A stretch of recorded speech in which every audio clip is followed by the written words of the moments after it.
Welcome to our channel guys. तो आपका मेरे चैनल पे एक बार फिर से स्वागत है। तो जैसे कि आपको पता है, मैं आपको ड्रिट प्लस बी टीजीटी मैथ्स की तैयारी करवा रही हूँ, जिसमें हमारे 2025 के प्रीवियस ईयर क्वेश्चन चल रहे हैं। तो आज उसी सीरीज को कंटिन्यूस करते हुए नेक्स्ट क्वेश्चन करते हैं। तो लेट्स स्टार्ट ओवर वीडियो। तो यहाँ पे हमारा क्वेश्चन नंबर 16 है, जो कि क्या दिया हुआ है कि which of the following is a point of inflection on the curve 3r theta square minus 1 is equal to 2 theta. अब आपने 2021 में पढ़ा होगा कि जहाँ पे इनफ्लेक्शन वाला पॉइंट आता है, तो मैंने आपको बताया था या तो उसका डबल डेरिवेटिव जीरो कर दो या उसका ट्रिपल डेरिवेटिव क्या कर दो, जीरो कर दो। वो हमारा क्या था इन द केस ऑफ जब हमें कोई भी एक वेरिएबल के टाइप में वैल्यू दी होती थी, ठीक है, फंक्शन लाइक लगा सकते हो। लेकिन यहाँ पे अब हमें कर्व दिया, ध्यान से देखना, क्वेश्चन में डिफरेंस बता रही हूँ 2021 में जो आया था और 2025 में जो आया। यहाँ पे हमें दिया कर्व। तो कर्व के केस में जब भी पॉइंट ऑफ इन्फ्लेक्शन निकालना हो तो आपका फॉर्मूला होता है कि 1/r is equal to F of theta and F of theta plus इसका कर देना डबल डेरिवेटिव थीटा का ही इज इक्वल टू जीरो। बात आई समझ में मैं क्या बोल रही हूँ?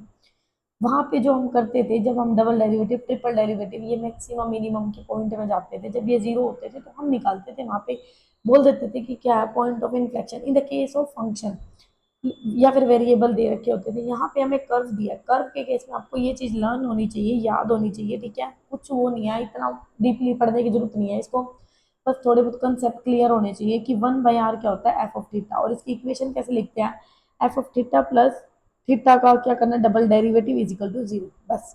अब आपको यहाँ पे क्या दिया है, ये गिवन कर दिया है, यहाँ से निकाल लो आर की वैल्यू। 1/r जब आपने निकाला तो हमारा क्या आ गया, 3/2 थीटा स्क्वायर माइनस 1/थीटा।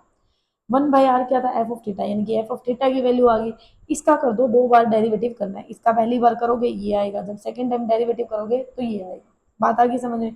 अब इसमें कर दो value put, F of theta क्या निकल गया, 3/2 थीटा स्क्वायर माइनस 1/थीटा, मैंने वही कर रखा। उसके बाद डबल डेरिवेटिव की वैल्यू पुट कर दो, प्लस -9/थीटा स्क्वायर। अब मैंने इनका एलसीएम लेके सोल्व किया और मेरी थीटा स्क्वायर की वैल्यू क्या आ गई, एक आ गई पॉजिटिव, एक आ गई थीटा की दो, -2 और एक क्या आ गई, 3। थीटा स्क्वायर अब दो ले नहीं सकते, नेगेटिव में है क्योंकि, इसलिए थीटा स्क्वायर की वैल्यू कितनी लेंगे, 3, यानी कि √3। अब आ जाओ ऑप्शन पे, अब देखो थीटा की वैल्यू √3 कहाँ है, ये रही एंड ये रही, यानी कि दो ऑप्शन तो वैसे ही कट गए। बात आ रही है समझ में?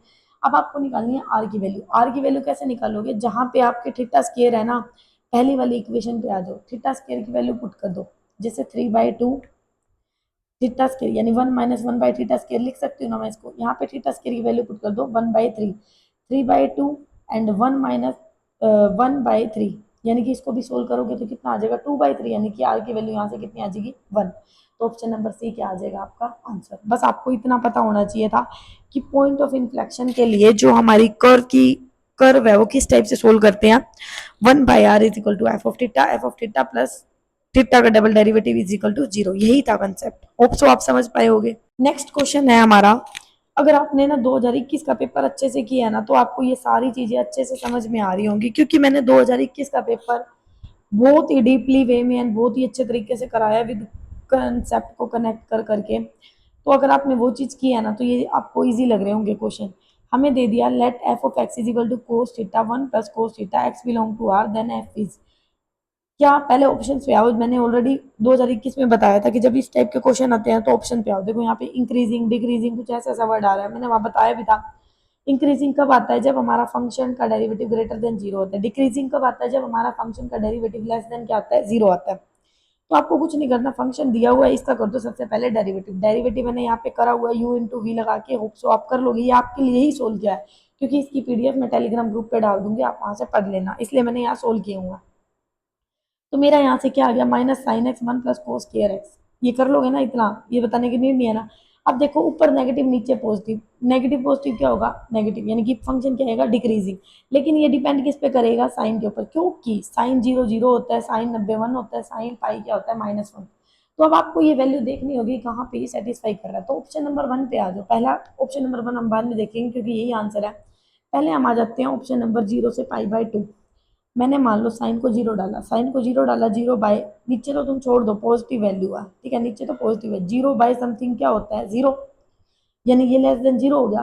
यही बोलेंगे ना इसको, यानी ये फंक्शन तो क्या हो रहा है, डिक्रीजिंग हो रहा है। ठीक है, ये कह रहा है यहाँ पे इंक्रीजिंग हो रहा है, तो ये वैसे ही कर दिया, पहले जीरो पे बता रही हूँ। अब सी वाला आ जाओ, ये कह रहा है जीरो से पाई बाई टू पे क्या हो रहा है, डिक्रीजिंग हो रहा है। अब पाई बाई टू पे ले लो, यहाँ पे तो डिक्रीजिंग ठीक है, pi by two, sine pi by two कितना होता है, 90 कितना होता है 1, यानी कि -1। तो यहाँ पे क्या दे दिया, 1 प्लस कोस एक्स, कोस 90 भी क्या होता है आपका जीरो, यानी 1/0, यानी नेगेटिव आ गया, डिक्रीजिंग हो रहा है। ठीक है, ये डिक्रीजिंग हो रहा है, ये चीज ठीक लिखी है, लेकिन इस पे आओ इंक्रीजिंग, पाई बाई टू पे तो हमने अभी देखा है इंक्रीज डिक्रीजिंग हो रहा है, ये बोल रहे हैं इंक्रीजिंग हो रहा है, तो यहाँ से ये पॉइंट क्या हो गया, गलत, इसकी वजह से। बात आई समझ में। दूसरे पे आओ, ये कह रहा है जीरो से पाई पे क्या हो रहा है, इंक्रीजिंग हो रहा है, बट हम जीरो पे तो देख के आए हैं यहाँ डिक्रीजिंग हो रहा है, इसलिए ये ऑप्शन क्या हो गया, गलत। तो आया ऑप्शन नंबर ए। अब तो ये कर लोगे, जीरो से पाई पे क्या हो गया, डिक्रीजिंग। आगे ना मैंने गलत वाले बता दिए, सही वाले अपने आप पकड़ लोगे, कर लोगे ना। होप सो आपको समझ आ रहा होगा मेरा भी एंड तरीका भी, मैं किस कैसे समझा रही हूँ। अगर 2021 के नहीं देखे ना तो बेटा देखो, ठीक है, वो ज़्यादा इंपॉर्टेंट है आपके लिए, फिर ये क्वेश्चन इजी से हो जाएंगे। हमें दे दिया let X Y belong to R, then which of the following inequality is correct. कुछ नहीं है, इनइक्वालिटी है, ट्रायंगुलर इनइक्वालिटी बोलते हैं इसको। यहाँ पे क्या होता है, आपके तीन फॉर्मूले आते हैं, ये मैंने एक एक्स्ट्रा लिख रखा है, यहाँ भूल गई थी, मतलब मैंने 2 बार लिख दिया, बाद में देखा ना।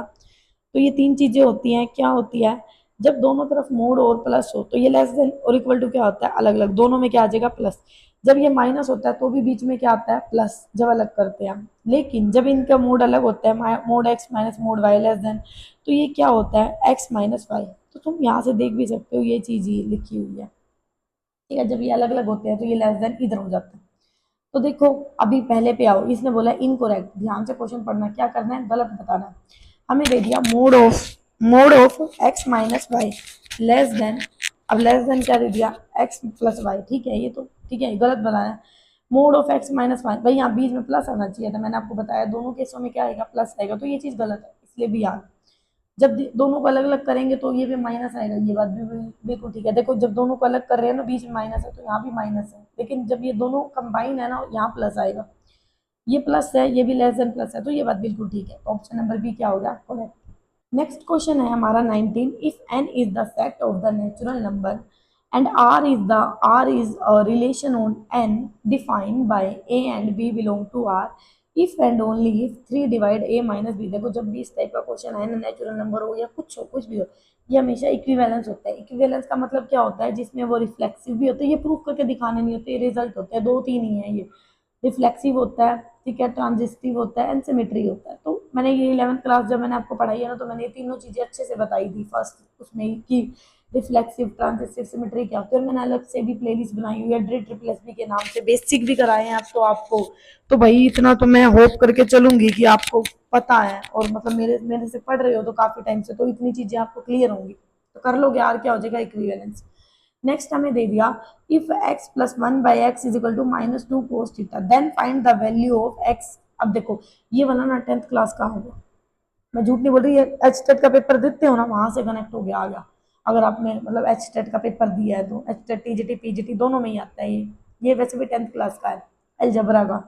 ठीक है, तो अब मैं 10th क्लास करा रही हूँ, ठीक है, अपने इसी चैनल पे। 11th हो चुकी है, मैंने कहा पहले 10th की एनसीईआरटी करते हैं, क्योंकि 12th में ना फिर बहुत सारी चीजें कनेक्टेड हो जाती हैं, फिर वहां पे तुम कंफ्यूज ना हो जाए, इसलिए पहले 10th करेंगे फिर 12th करेंगे, ठीक है।